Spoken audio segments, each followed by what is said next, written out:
Eleições. Jovem Pan. Vota Paraná, a credibilidade do Grupo RIC a serviço da democracia. Apoio Anila, tudo fica mais gostoso com queijos Anila. Entrevistado de hoje é o professor Jorge Bernardi, da Rede Sustentabilidade. O tempo é de 20 minutos. Retorna o Jorge a este microfone. Bom dia, candidato. Bom dia, Denian. Bom dia a toda a equipe da Rádio Jovem Pan. É um prazer enorme retornar aqui nesse espaço democrático de comunicação. Na abertura do jornal, no bloco passado, eu disse que o senhor representava muito desse pensamento da política tradicional, por ser vereador de, se não me engano, 7 mandatos, é isso, né? Exatamente. 7 mandatos. Você se considera, Jorge, um candidato da política tradicional ou não? Absolutamente, porque desde o meu primeiro mandato eu tive um comportamento disruptivo, contrário a essa política tradicional.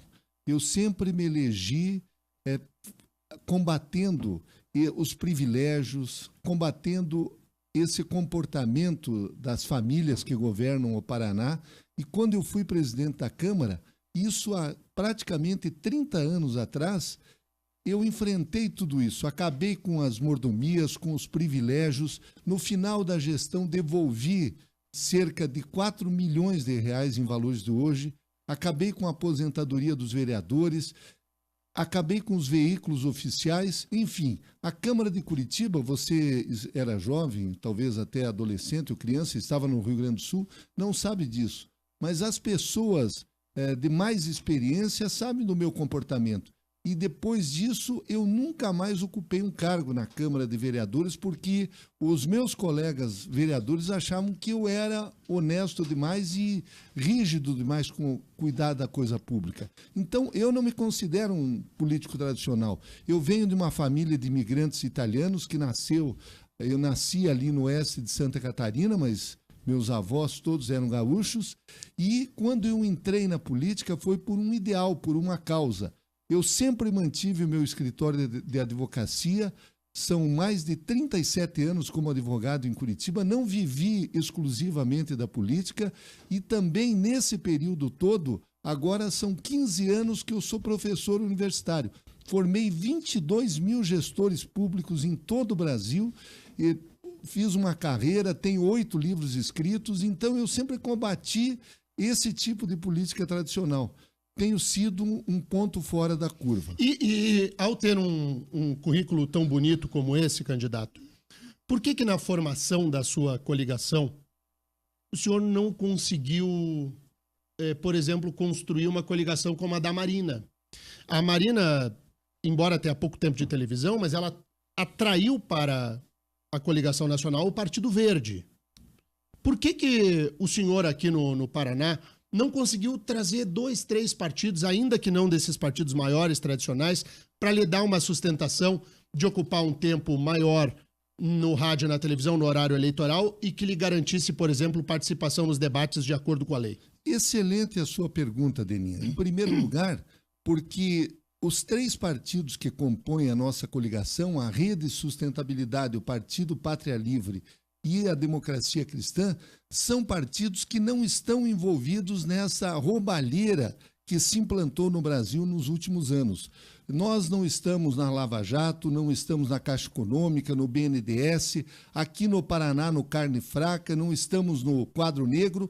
Então, esses partidos tradicionais que você fala, eles roubaram o povo paranaense e brasileiro, elegeram os seus deputados e esses deputados fizeram uma lei que quem tem mais dinheiro, quem tem mais, são justamente quem tem mais deputado e tem mais tempo de televisão. Eu tentei com todos esses partidos, mas o preço era muito alto. Mas ora, preço como? Eles pediam dinheiro? Eles querem saber da estrutura. O que você vai dar? Eu disse, não, nós temos ficha limpa. Nós estamos fazendo um plano de governo e vamos lutar por isso. Não, você sabe como é a política tradicional, essa que você acabou de falar. É a política do toma lá da cá. Nós não. os 3 partidos que estão aqui, nós não temos 1 centavo do fundo eleitoral. Você pode olhar lá na minha prestação de contas. Quem está bancando a minha campanha sou eu e alguns poucos amigos que estão colaborando. Poucos mesmo. Enquanto esses partidos tradicionais vão gastar 10 milhões de reais e tem lá 4, 5 minutos, esse dinheiro todo saído do povo paranaense e brasileiro, dos tributos, nós vamos fazer uma campanha, talvez não chegue a 200 mil, e economias de 37 anos de trabalho como advogado aqui na capital paranaense. Deixa eu lhe fazer uma pergunta, e faço essa pergunta com toda a tranquilidade ao professor Jorge Bernardi, por ser um professor, um advogado, um vereador de muitos mandatos, portanto não é um novato na política que precise usar de um discurso aqui fantasioso. Portanto, sei que a resposta será verdadeira, como é da sua característica. Por que entrar numa disputa eleitoral em que a chance de vitória ela é praticamente nula?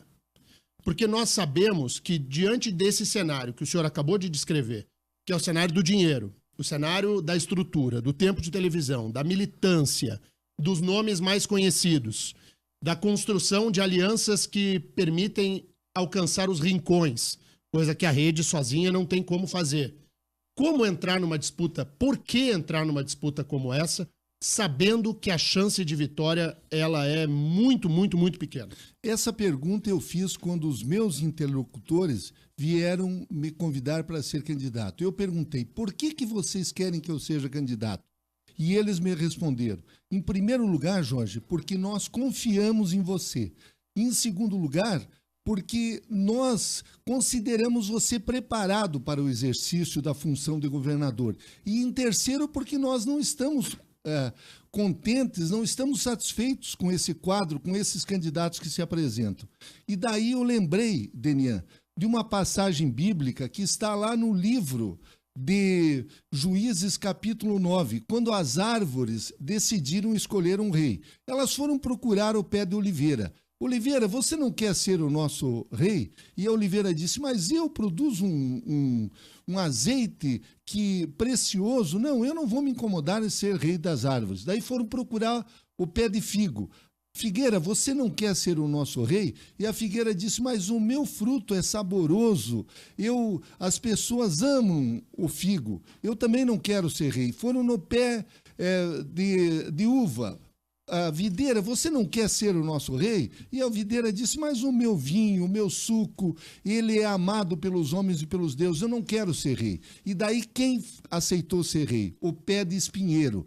Hoje no Brasil nós somos governados pelos pés de espinheiro, ou seja, e daí o espinheiro disse o seguinte, agora que eu sou rei, vocês vão ficar todos debaixo da minha sombra. Quem não me obedecer, eu vou meter-lhe fogo, vou queimar todo mundo, inclusive os cedros do Líbano.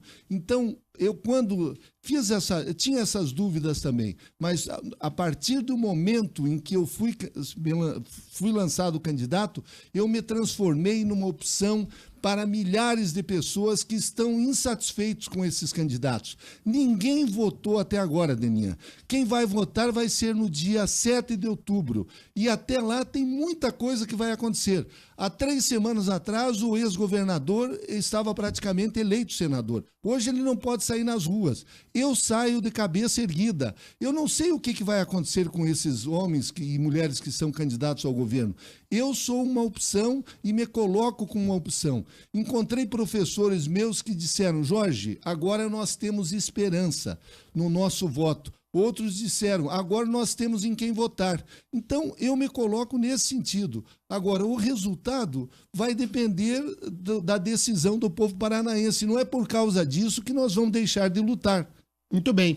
São agora 7h56. As perguntas dos ouvintes, Marcos Souza. Daniel, Murilo de Cascavel pergunta, se os partidos tradicionais estão todos envolvidos em ações de corrupção já citadas pelo candidato, por que Jorge Bernardi foi procurá-los para fazer coligação? Eu não disse que procurei os partidos tradicionais. Nós tentamos alguns dos pequenos partidos que têm possibilidade e teriam deputados para que a gente tivesse os 5 exigidos pela lei para que obrigatoriamente eu fosse convidado para para os debates. Agora, eu posso ser convidado. Eu mesmo fui convidado para um debate lá na TV Tarobá de Cascavel. Amanhã eu vou num debate na TV Serinalta, lá de Pato Branco. Já estive num debate aqui na TV Transamérica, em Curitiba. Agora, esses partidos também são partidos em formação, pequenos como os nossos, mas eles todos foram atraídos pelo dinheiro, pelo fundo eleitoral, pelo fundo partidário, que nós não temos nenhum tipo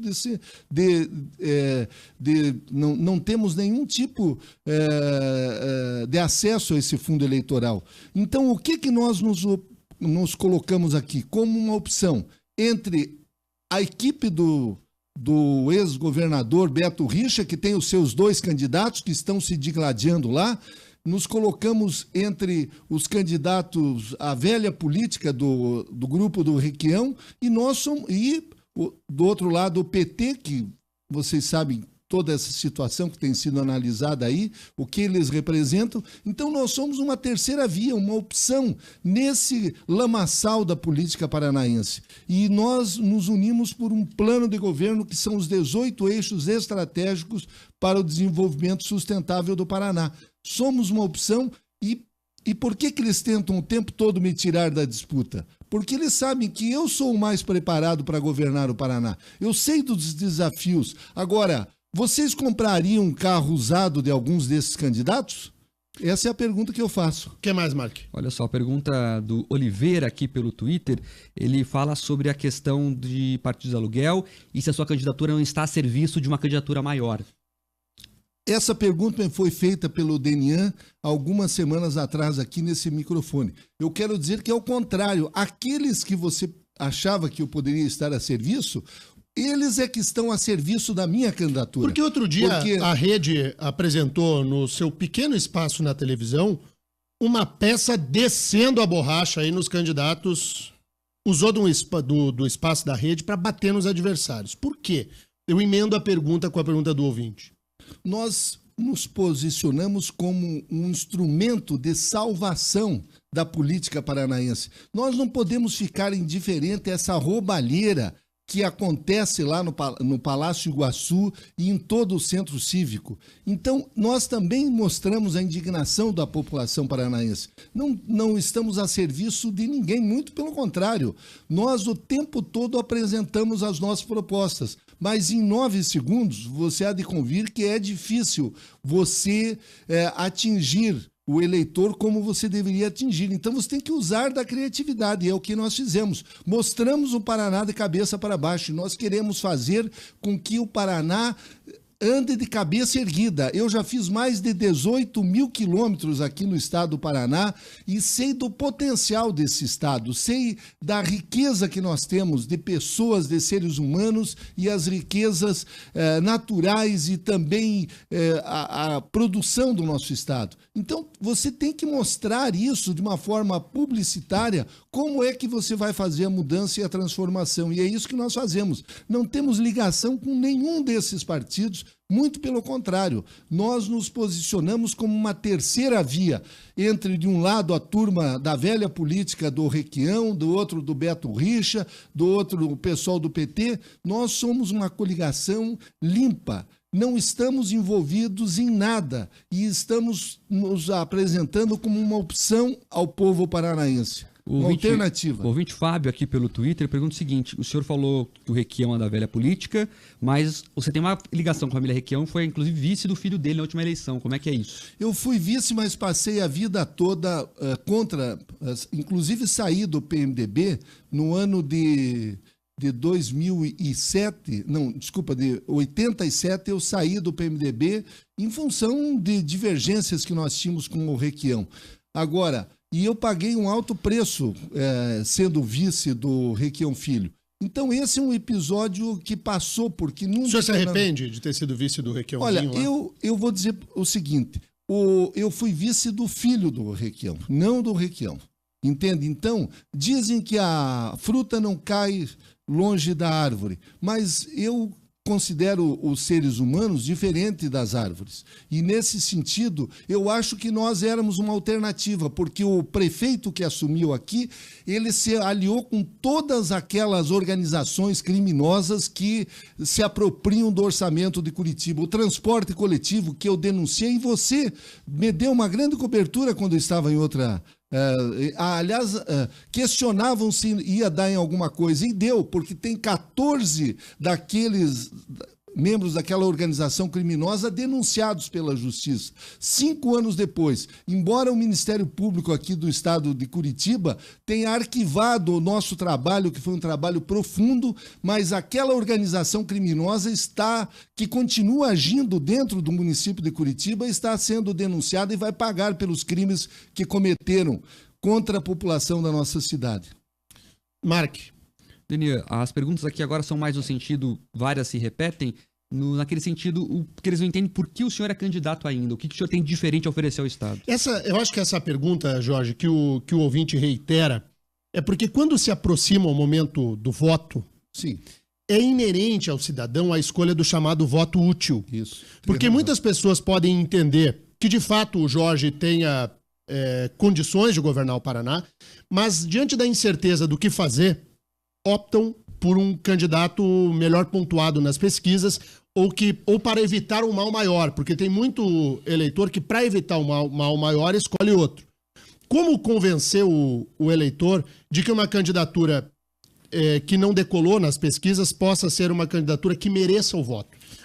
Eu acho que é esse o teor da pergunta dos ouvintes. Muito boa pergunta. Em primeiro lugar, porque nós temos um plano de governo. Não é um plano de governo comprado, que eu contratei especialistas para fazer. Se você for olhar no no TSE, só tem 2 candidatos que têm plano de governo.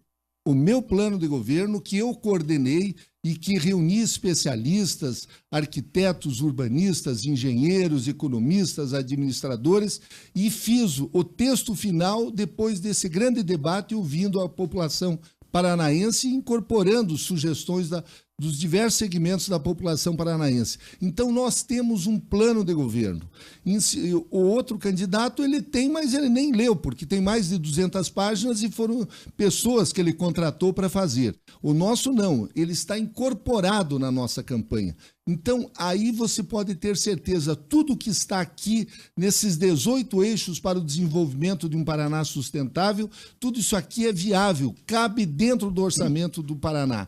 Então, isso é um dos motivos. Em segundo lugar, porque eu vou governar com os melhores. Ou seja, nós vamos trazer os melhores da iniciativa privada, vamos dar preferência para os funcionários de carreira, os melhores qualificados, vamos trazer também as pessoas que estão nas universidades, que estão nas associações comerciais, industriais, nos movimentos populares, e nós vamos resgatar a dignidade do povo paranaense. E vamos fazer uma ampla auditoria no governo do Estado do Paraná para apontar todas as deficiências deste governo, para punir aqueles que estão se apropriando do orçamento público de forma ilegal, e vamos fazer um planejamento estratégico para o Paraná por os próximos 10, 20, 50 anos. O Paraná, infelizmente, depois da reeleição, ele foi governado só em função da reeleição. E nós queremos dar uma estrutura para o Estado do Paraná,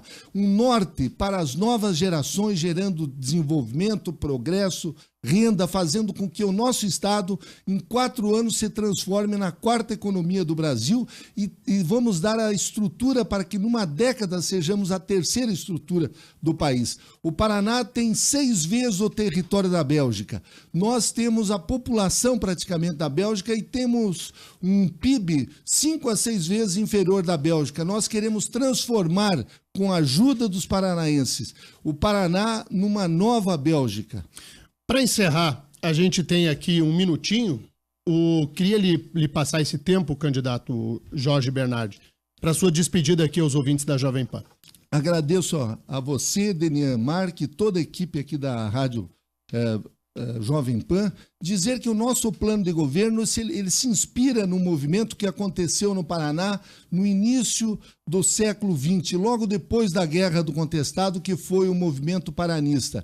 E esse movimento queria dar uma identidade ao Paraná. Os grandes pensadores, os grandes homens de negócio que combatiam as velhas oligarquias e que fizeram desse movimento e deu resultado. Então nós estamos resgatando esse movimento. E paranista é todo aquele que em terras do Paraná lavrou um campo, plantou uma árvore, escreveu um livro, educou um sentimento, reformou um perverso, ou seja, construiu uma máquina, dirigiu uma fábrica. Então nós queremos que os paranaenses sintam orgulho desta terra. E por isso que eu estou nessa campanha, como uma alternativa, uma terceira via, uma opção.